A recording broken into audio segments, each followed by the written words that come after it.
In this video, we sit down with a guy called Kash. Now, let me tell you something about Kash. He's a former BMW engineer, and I remember him sitting down with me and saying, shall I quit my job? And I'm like, yes. He then quit. He's now financially free. He's got 12 rent-to-rent properties. Before property, I was working so hard. How many properties do you manage? 12 properties at the moment that I'm managing here. I wouldn't say it's passive income, but it is a lot more passive than people think it is. And in this interview, Kash is going to share exactly how he managed to replace his income in 18 months and the systems that make his business run smoothly and passively. Kash is now partnering with landlords on lucrative buy, refurbish, refinance deals, which he's going to talk about. I've got all the time in the world now because all my rent-to-rents, they're all systemized. The things that Samuel teaches, you don't really get that online. You know, like you've got to get channel managers in place, guest ID checks, security deposits, get them to sign rental agreements. And so you were telling me earlier about a landlord who you're working closely with. So he's got a portfolio of about 10 to 12 properties, and I showed him the rent-to-rents that I've got in Manchester. So gradually over the sort of coming years, we'll be able to convert them to service accommodation.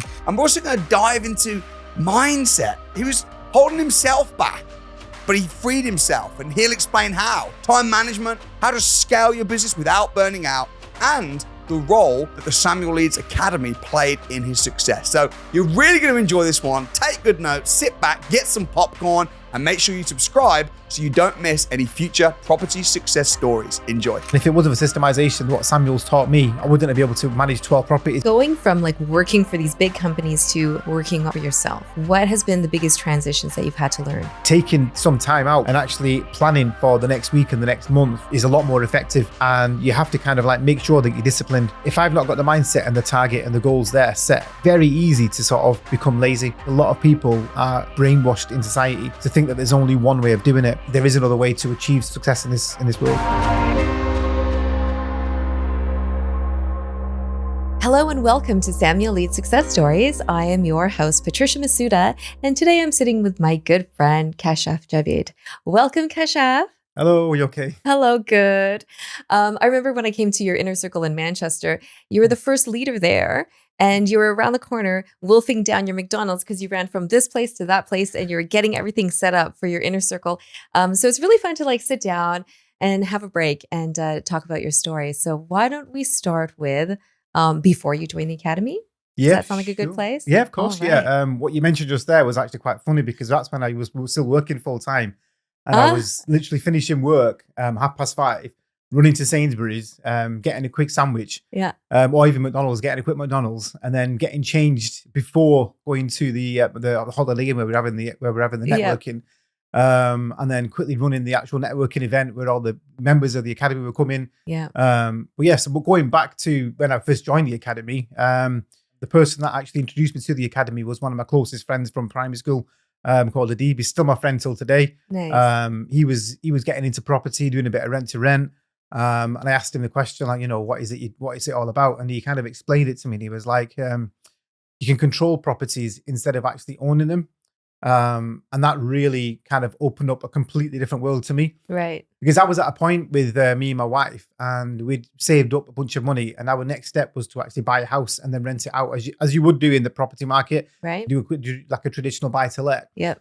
And then when I came across with him and he said that you can actually control properties when I looked into it further, because what he did, he sent me a link to one of Samuel Leeds' financial freedom challenges. I think it was the one with Evans. That's my favorite one. Yeah. No, it was great. It was such an eye opening to a completely different world and how you can get into property without actually saving up a whole bunch of money. And control property. And then because my next step in my journey was I was thinking that if I want to leave my full-time job, is to get some sort of recurring income coming in. As Samuel calls it, it's the fast pound. Yes. So make sure you got the fast pound ready, and then I can quit my job and then look at investing into sort of BRRs into the slow pound. So for anybody who doesn't know what rent to rent is, can you give us a bit of an explanation? Yeah, of course. Yeah. So essentially, the way that I look at it is like having a sort of a cake. And if you've got a cake, imagine that being a property from a landlord, and then you're paying the landlord a monthly rent for that property. And say you've got it on like a 3 or a 5 year contract with the landlord, you're paying him X amount per month. So say you're paying a landlord £1,500 a month for the rent. You can actually, because you've got a commercial agreement with the landlord, and you're not on an AST with a landlord, you can actually rent this property out on a nightly basis or on a weekly basis to people that will pay a premium, because there's a huge market out there that I don't think a lot of people are aware of it, especially sort of long-term landlords that have got a portfolio of properties. They sort of think the only way to rent a property out in the long term is to do it on an AST contract. Mm-hmm. Whereas Samuel opened up this whole different world where instead of having tenants, you have guests. Mm-hmm. So guests will pay, because essentially as a tenant, you're only paying for like the basic goods, which are the white goods. And when you move into a place, you're going to end up having to get your own furniture, paint the place, get all your internet sorted out, your Wi-Fi, get your utilities sorted out. Whereas what you can do is provide a service, and that's what people pay for. And it's what Samuel says in business, is that people pay you for providing value. So you're getting an empty house, you're furnishing it, you're staging it, you're sorting out the bills, you're paying the council tax, you're paying all the energy bills, the Wi-Fi and everything. But then when somebody as a guest comes in there, they want to use it as a temporary accommodation. Say they're working in the area for a week or so. They will then pay you a premium price. Say somebody will pay you 150 or 200 pound per night to use that house, because they're not paying the bills. They're going to just go in there, quickly unpack, get changed, do what they need to do, and then work on their business or what they need to do in the area. Or even as tourists that want to visit the area, and they can just pack up and go. Now, legally speaking, there's a huge advantage to that as well, because you've got guests that don't have the same rights as tenants. So if the guests don't pay the bills, you're legally allowed to remove them from the house. So with the legislation that's changing nowadays as well, a lot of landlords are now leaning more towards getting guests in rather than getting tenants, because they'll pay more and they've got less rights. Great. But why would a landlord give you that property, and why wouldn't they just do it themselves? That's a good point. A lot of landlords can do it themselves. And I do encourage some landlords to do it themselves, because there's nothing wrong with that.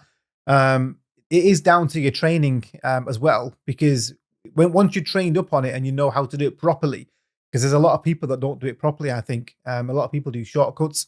Yeah. And then that does leave sort of a bad image on the industry.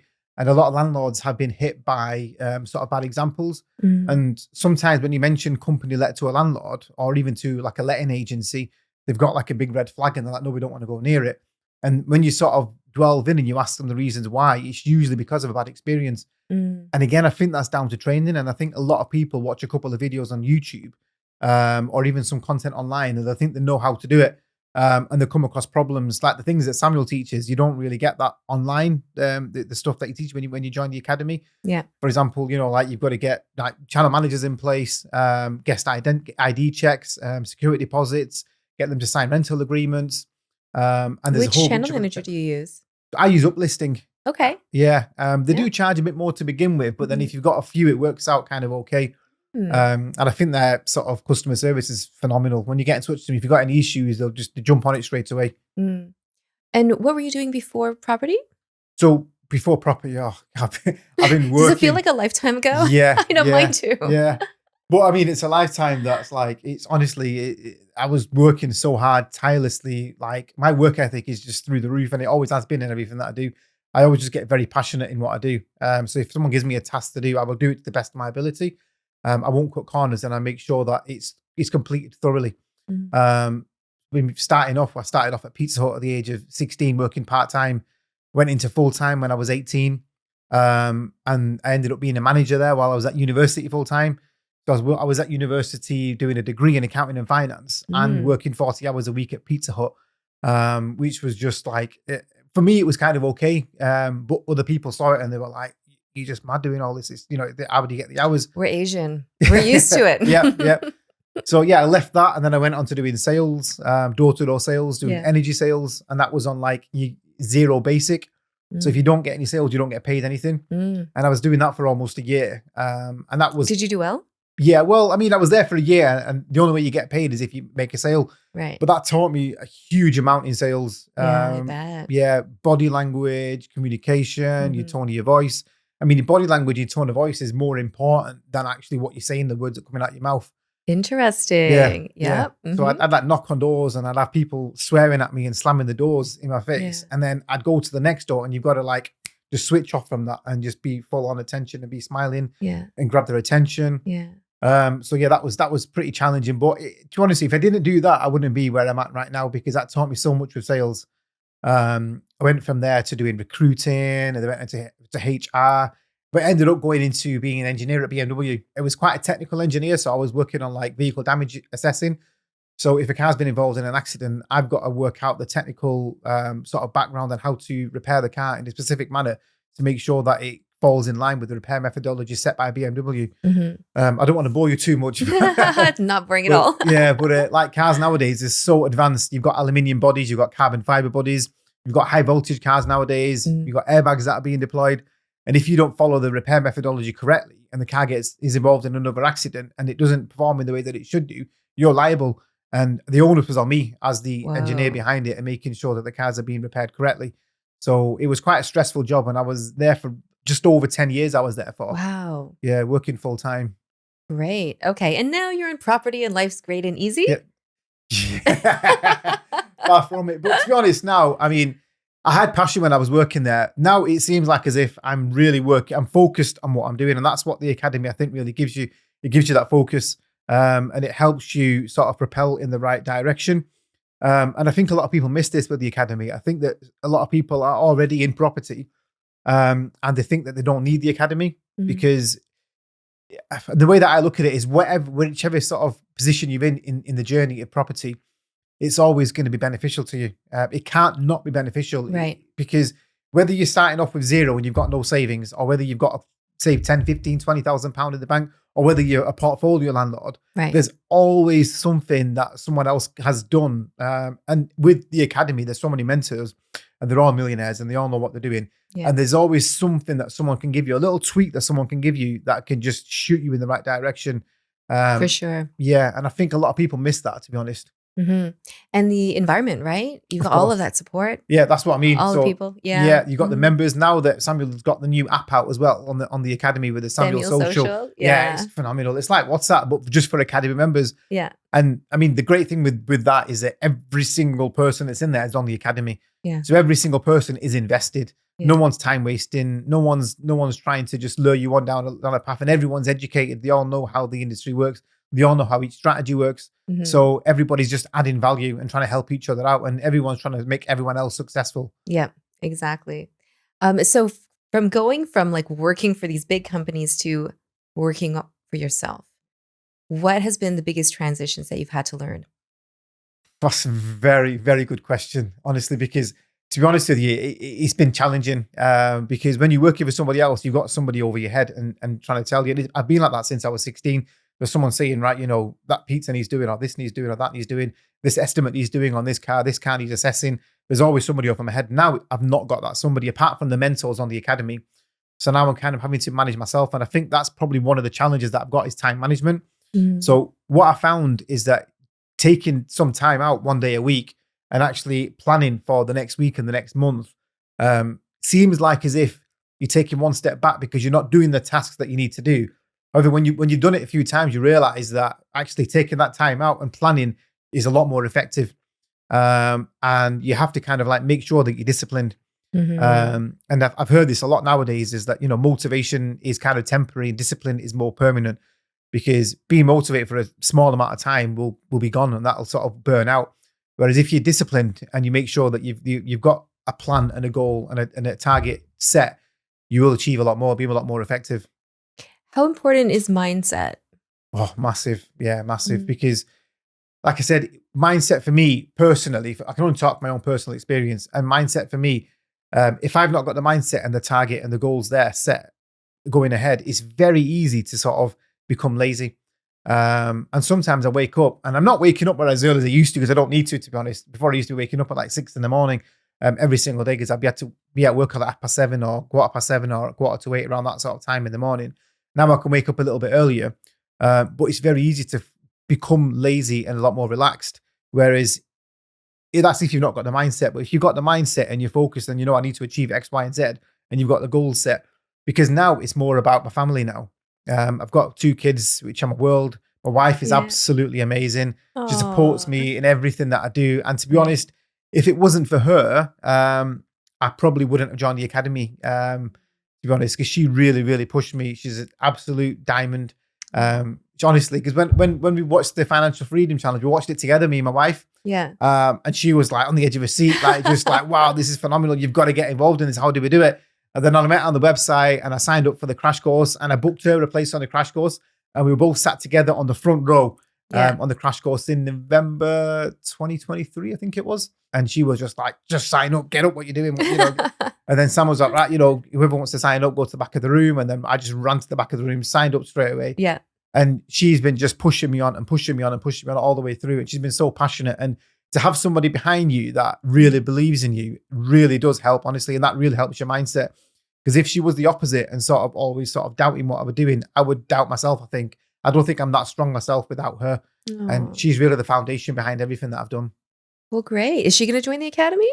Yeah, well, she's got her own business. Oh, what does she do? So she's got a cake business. Oh, so she's all over Instagram. Yeah. So oh my gosh. She's doing well in that sort, to be honest with you. But she's always pushing me and always propelling me on this. And maybe someday, yeah, I think if we do get to a point where we are financially free on that side of it, where she's making enough income herself, then yeah, she could be joining the academy. Yeah. Yeah. Great. I'd be pushing her then. Great. And so how do you manage? How many properties do you manage?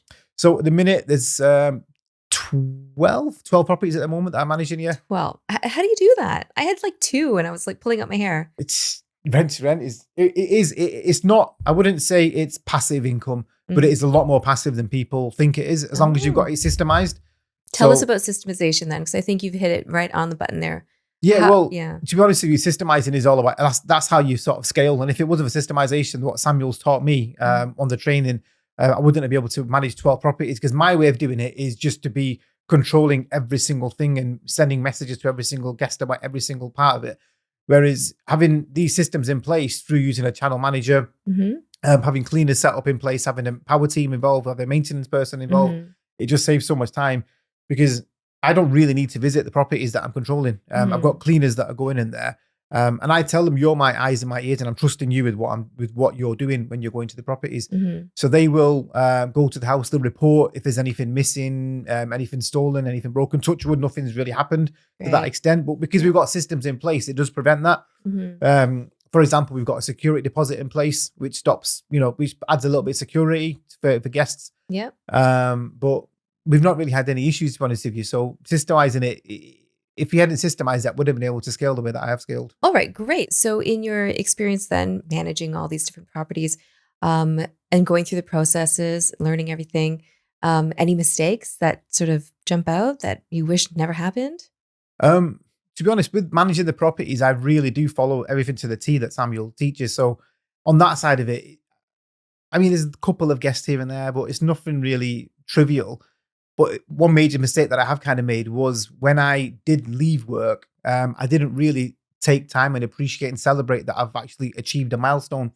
And it got to a point where I was burnt out sort of mentally and physically. And I was just kept on working and working. I didn't take a step back to think like what I've actually achieved so far.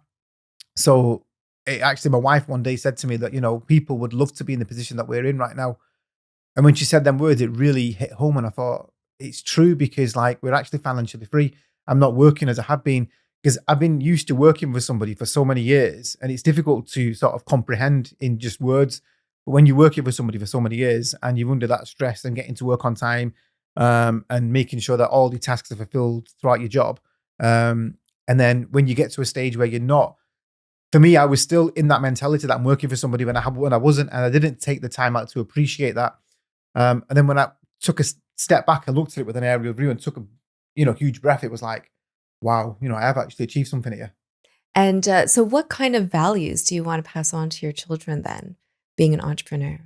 So hard work is one of them. I think they will be hardworking as it is, because I can see it in my daughter. She will always be hardworking, and my son's just full of energy and full of enthusiasm all the time. I think it's like you. I like to think so.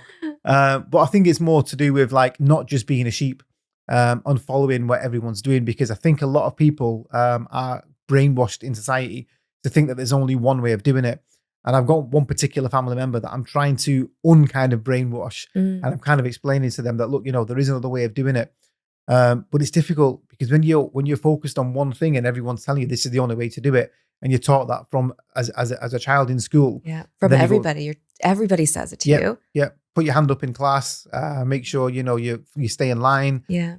It's not always the case in business, and don't copy. And like Samuel says, it's okay to copy in business, and there's nothing wrong with that. And he openly shares what he does to his academy members. So to have that bit of insight is phenomenal. And I want to be able to educate my children financially to make them understand that they don't need to be sort of slaves to the system. There is another way to achieve success in this world. And so you were telling me earlier about a landlord who you're working closely with. Yeah. And so how many properties does this landlord have? So he's got a portfolio of about 10 to 12 properties. And he's seen what I've been doing with the academy. And he knows that I'm invested in the academy because once you're invested in the academy, people know you're not messing around. Yeah.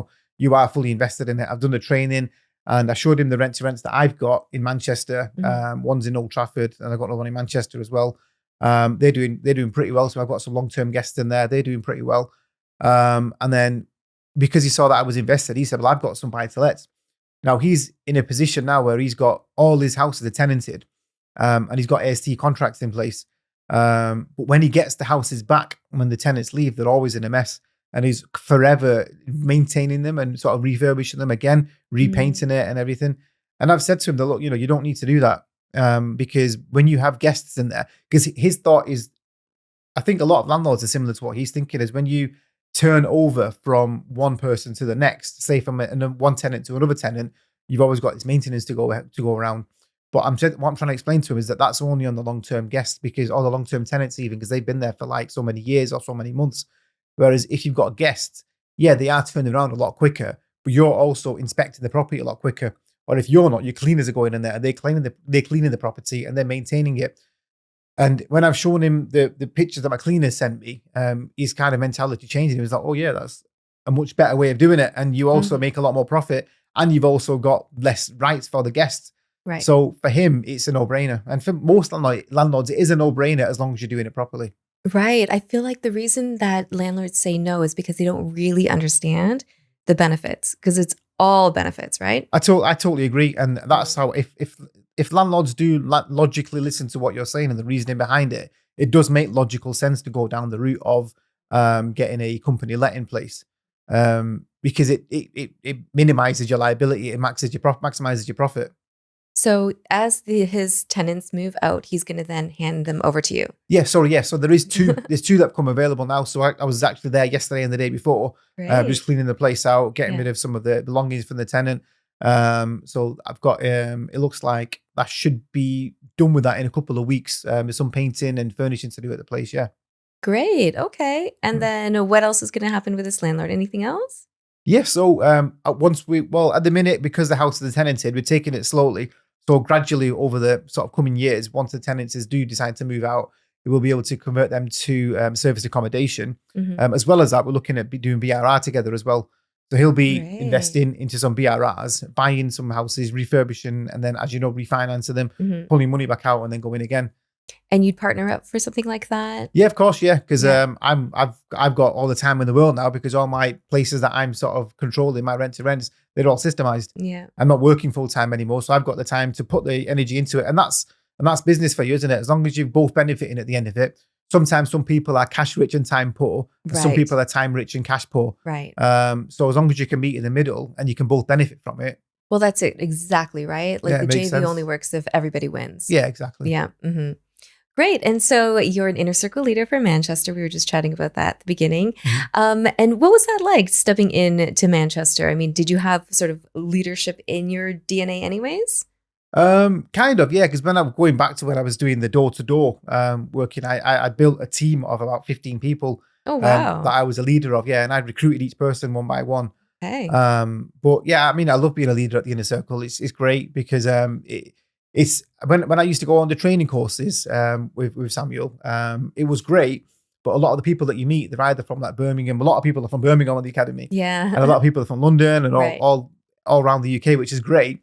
But then when you have like an inner circle in Manchester, everyone is sort of connected and they've all got the same sort of mentality. They all kind of know house prices, rent to rent, how they work. And it's great to meet up every month with people and sort of and be able to, because you've got some experience in the industry, it's great to give some solutions to some of the problems that people have. Yes, definitely.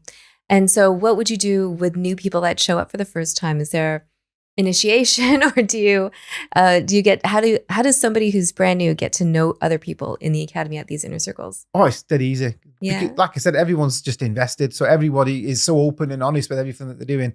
And you do get a lot of people that are nervous at the start. But it only takes like 1 or 2 times that they come. And that's because everyone is just so full of energy and really wants to help each other out. And no one's spiteful, no one's jealous, because the way that Samuel's sort of ingrained in everybody within the academy is the more you give, the more you get. And I truly believe that. And maybe I didn't believe it as much before I joined the academy, but the way that Samuel gives, and I just love how passionate he is. I know. And when it comes to property, even the small successes, he just loves celebrating them. And I think that goes a long way. And when somebody new comes in, I'm just all over them. I love welcoming new people.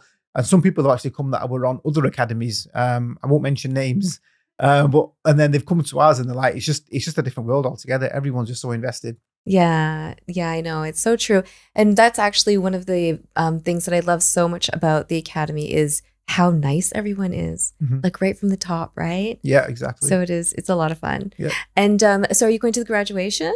Oh yeah, I can't wait. Yeah, September. Yeah. There's always something new happening, eh? Yeah. Like I have to tune into this Monday Night Mastermind to hear all these announcements, because that's where you find out everything. Yeah. So yeah, so for anybody who doesn't know what the graduation is, what is this? So this is like once everyone's completed the training. Yeah. We've had Samuel's brought a new thing on board now where we all meet up. So I think we're meeting this year in September, 9th of September. And everyone's going to have caps and gowns and meet up just for a big dinner. Yeah. And he's going to give us some education. He's giving us some training on the day as well. Yeah. And some tips and secrets that he's never shared before. Yeah. But what's great about it is just honestly, the network and the environment is just phenomenal. And the amount of people that you're going to meet there that have all done the training, so you all understand each other. And everyone's successful. Everyone's doing something within the academy, and they've all done winners on a Wednesday, or they've all been on the ACPP. So yeah, it's great. Yeah, it is great. Are you going to go to Uganda or Zimbabwe? I'd love to. At the minute, it's just a time at the minute. Even though I've got time I'm not working full time. At the minute, I'm focusing on the converting the ASTs into the guests. Because now the properties are empty, the landlord at the minute, he needs to kind of sort of turn them around quickly into serviced accommodation. Yes, right? Because time's money. Yeah, 100%. Exactly. Yeah. Do you ever get the listings ready and online before the property's finished? Yeah, always. Yeah, that with the first one that we had, I'd set it all up, and I put pressure on us on purpose because I was like, right, we're going to finish it by X day. I think it was like April last year, 2024. And I said, on this date, we need to finish it. And I put it live on Airbnb, and we got a booking. And I was like, "Well, we got a booking. What do you do?" And then we was like, "We can't do it. We can't do it. We're gonna have to cancel the booking." And I was like, "No, we're determined to get it finished." Yeah. And we finished, I think, at like 1 p.m. in the afternoon, and the guest checked in at 3 p.m. No way. Yeah. I think the floor just had enough time to dry after we mopped it. Oh my gosh, I love that. Yeah, but it was great. But that's the urgency. And when you push yourself, you're like, it's astonishing what you can accomplish, right? 100%, totally. And if it wasn't for the academy, I don't think I would have achieved as much as I have in such a short amount of time. It would have taken a whole lot longer, because when you've got mentors pushing you and asking you if you've achieved certain targets and trying to help you and guide you and coach you and everything, you've got no choice but to actually succeed and push yourself. Yeah. So what kind of advice could you give somebody who has tried for 8 months, no success, wants to throw in the towel? Somebody on the academy or not in the academy? On the academy. Don't compare yourself to others, 100%. I mean, I did that as well at the start. And I almost got my fingers burnt because I was just too enthusiastic to get my first rent to rent. And I went back to the training and I said, look, I can't just jump into it. I need to follow the education. Because I did some due diligence on a property in Manchester, and I was about to take it on just out of emotion, and it wasn't a logical decision. And then when I went back to the training, I was like, no, I can't take this on. And I didn't go through with it, luckily, because the academy had saved me. But that was only because I was comparing myself to others. Some people do take longer.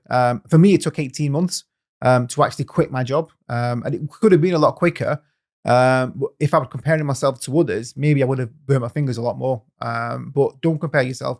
Some people it takes longer. Some people it's really quick. Some people it's done within a couple of months. But I would definitely say just keep going, and you only give up when you give up. Yeah. That's the only time you give up. And going back to when I'd actually quit my job, I was working, and then I joined the academy 18 months later. Oh no, sorry, it was 12 months after I was thinking of quitting my job, and I spoke to my manager, and he'd asked me, because I only had to give 1 month's notice when I left my job, but he said to me, give me 3 months, because the company, without me, I was genuinely the sort of like the backbone for the business at the time, because I was doing so much, and it was quite short staffed. It was managed very well, don't get me wrong. Manager was phenomenal, but it was just short staffed, and that was just down to resources and not being able to get the right people to actually do the job, because it was quite a high skill job. But going back to when I was actually speaking to my manager, he asked me to give him 3 months so that he'd have a chance to get somebody else in to cover me. So I gave it. I was been there for over 10 months. He's a great manager, best manager I've ever worked for. Yeah, he was a great manager, and it was quite emotional leaving him because he was good. And we went on this journey through COVID where it was just me and him and nobody else, because everyone else had to kind of leave, and we were isolated. We was doing everything, like from valeting cars to ordering parts and getting cars repaired, etc. But yeah, so when I'd actually finally quit my job, on the last month that I was leaving, my wife got a phone call from my father-in-law to say that, or from her family to say that my father-in-law wasn't well. Oh, no. And just by chance, it turned out that my last day that I left work was on I think it was a Friday that I'd left, and I flew out to Pakistan on the Sunday to actually be there for my father-in-law and help him through what he was sort of struggling with. And if it wasn't for Samuel, I never would have been able to achieve that. So I wanted to give a massive, huge thank you to Samuel for being able to help me become financially free, and getting to the stage where I'm at and being able to help my family, because that was a huge thing for my wife and for my father-in-law and for all my in-laws and all my own family as well. Wow. So touching. And you know what? We do need to give gratitude. Samuel gives gratitude to his mentors, and gives them the recognition for, and thanking them for where he's been through his journey. So it is important for us to recognize, we wouldn't be here without Samuel. Actually, whenever I book in an extended business planning call for Tim Gray, Samuel's stepdad, I'm like, Tim, the reason we're talking right now is actually Tim, because Tim's the one who introduced Samuel as a teenager into property, right? Yeah. So it all goes kind of back further and further, and a million things had to happen for you and I to be sitting here right now. 100%. Right? And what Samuel's built here, it's out of this world. Honestly, it's beyond even Samuel, and I mean that with the greatest respect, because what he's built now will live on for so many more years. And I think people that are becoming more and more educated within the industry are learning these new strategies that Samuel's making us aware of, and finding different sort of solutions to a lot of problems that we have. But the academy and the environment that you've got within everyone that's helping each other out, it's such a great thing to be in part of. And when somebody's not in there, it's easy to sit on the outside and just point fingers and say it's not great and etc. But I think that once you're in there, once you're invested, when you see the other side of it, the grass is greener. Yeah, exactly. And that's why it was so great that he opened up the inner circles for guests. Yeah. Because before, as you know, it was only Academy members. Everything's strictly Academy members only. Yeah. And then he's like, okay, let's invite guests. They can come one time to an inner circle. Yeah. I'm like, really? Yeah. I mean, it's crazy, right? Yeah, exactly. I mean, that's great, because we do get some guests come into the Manchester inner circle. And it's great because they're not on the academy, but they can see what it's like being on the academy. And if anybody wants to come to any of the inner circles, they can always contact me directly, and I can get them into one of the inner circles, but it's just academy members. And it's great to network and see that side of it. Mm-hmm, definitely. The power, right? Yeah. Because the power of the network. Yeah, because when you're not on the academy, we kind of like, well, I definitely do. I forget to remember what it was like not being on the academy. And I remember crewing at one of the crash courses that Samuel runs. And well, he used to run. He's stopped doing that now, isn't he? So yeah. So I mean, I've crewed a few times at the crash courses. I think a lot of people don't realize that on the crash courses, people that are crewing there, they're on the academy and they're successful and they've got the time now to help out and give back. And it's great to volunteer and help out. And Samuel actually called me up on stage at one of the crash courses. No way. What was that like? In Manchester. So I've never been on the stage like that before, but he was like, "Yo, Kash, come on stage." So I was on stage and he said, "Right, just tell us about yourself." And I just spoke a little bit. And for me, I was just sharing my sort of journey, my path and what I've been on. And I wasn't sort of expecting anything at all. But then when I finished what I was saying, and I just said, look, thank you, Samuel, for allowing me to be able to get to where I'm at right now. And everyone just started clapping. And I was like, whoa, like I didn't expect it. And then I went to the back of the room after I finished, and then there was a queue of people waiting to speak to me. Wow. And they were all waiting one-on-one like conversations with me. And we're at that position where you were at 18 months ago. Yeah. Help us, we're working full time. We need to sort of get off the ladder. And how do we do it? And I was just like, wow, it's great to be so inspirational. You forget, that's what I was saying before about, you forget how much you've achieved so far. And it's great to sit back and think, you know what, you need to sort of celebrate the small successes. Definitely. And I wouldn't call it a small success, right? Yeah, that's true. Yeah, again, I'm modest, right? I'm still being modest and being humble. I don't know why. It's just a sort of trait that I've got. And it's a great trait. Well, that is wonderful. And thank you, Kash, for sharing your story with us. No, thank you so much for having me on. It's been great to come down here and be able to give something back to Samuel and to sort of show everyone that, it is possible for anyone and everyone. Mm-hmm. So if somebody wanted to reach out to you, they would do that through? It's probably best through Instagram, I'd say. Instagram? Yeah. If What's your Instagram? Instagram is Kash, Kash, and then Javid, Javid. So Kash Javid. Perfect. And if they want to come see you at an inner circle, they can just send you a message and you'll send them the guest pass. Yeah, exactly. Yeah. Great. Excellent. Well, you've been such a joy to sit down with. Always a big smile from you.